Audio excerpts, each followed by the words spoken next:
সন্ত্রাসীরা এদের মধ্যে ঢুকে সংঘাত ও নৈরাজ্যকর পরিস্থিতির সৃষ্টি করছে। তাদের চিহ্নিত করে উপযুক্ত শাস্তির ব্যবস্থা করা হবে। সাবেক প্রধানমন্ত্রী শেখ হাসিনার বিরুদ্ধে কেবল দেশেই নয়, মানবাধিকার লঙ্ঘনের অভিযোগে আন্তর্জাতিক আদালতেও মামলা হবে বলে জানিয়েছেন স্বরাষ্ট্র উপদেষ্টা ব্রিগেডিয়ার জেনারেল অবসরপ্রাপ্ত এম শাকত হোসেন। তিনি বলেন, তাকে বিচারের মুখোমুখি দাঁড় করানো হবে। কেবল শেখ হাসিনাই নয়, মামলার হুকুমের আসামি হবেন আরো অনেকেই।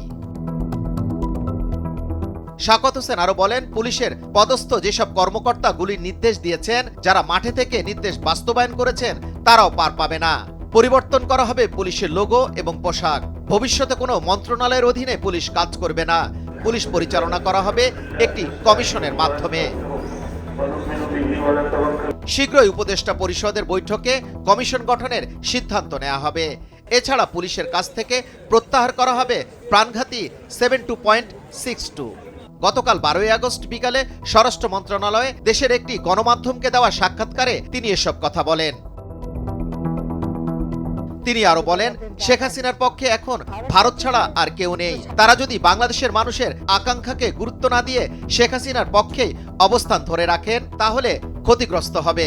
দেশের আইনশৃঙ্খলা পরিস্থিতি মোকাবেলায় এই মুহূর্তে সবচেয়ে চ্যালেঞ্জ কি জানতে চাইলে স্বরাষ্ট্র উপদেষ্টা বলেন, আইনশৃঙ্খলা বাহিনীর স্ট্রাকচার ভেঙে পড়েছে।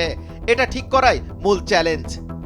আন্দোলনরত ছাত্র জনতার উপর নির্বিচারে গুলির বিষয়ে তিনি বলেন, আইনশৃঙ্খলা বাহিনীর মাধ্যমে একটি বড় ঘটনা ঘটানো হয়েছে।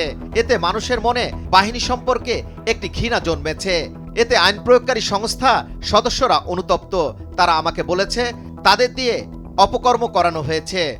নিজেরাও এখন ঘৃণার পাত্র হয়ে গেছে। এর দায় সিনিয়র অফিসার এবং অন্যান্যদের। শাকত হোসেন আরো জানান, পুলিশ বর্তমান ইউনিফর্ম পরে ডিউটি করতে চাচ্ছে না। তারা এখন ট্রমার মধ্যে আছে। আমি আমার ব্যক্তিগত ইমেজ দিয়ে আপাতত পুলিশের সমস্যা সমাধান করেছি, কিন্তু পুরো স্ট্রাকচারকে একটি পর্যায়ে আনতে একটু সময় লাগবে। তিনি আরো জানান, বিডিআর বিদ্রোহে 57 সেনা কর্মকর্তা এবং সাংবাদিক সাগর রুনি হত্যার কোনো কুলকিনারা হয়নি।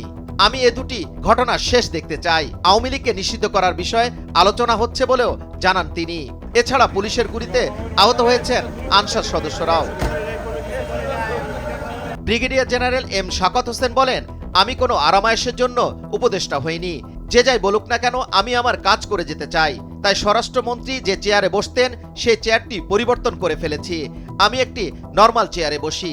যে টেবিলটি রয়েছে সেটিও সরিয়ে ফেলবো। যুবরাজ ফয়সাল, ভোরের কাগজ, ঢাকা।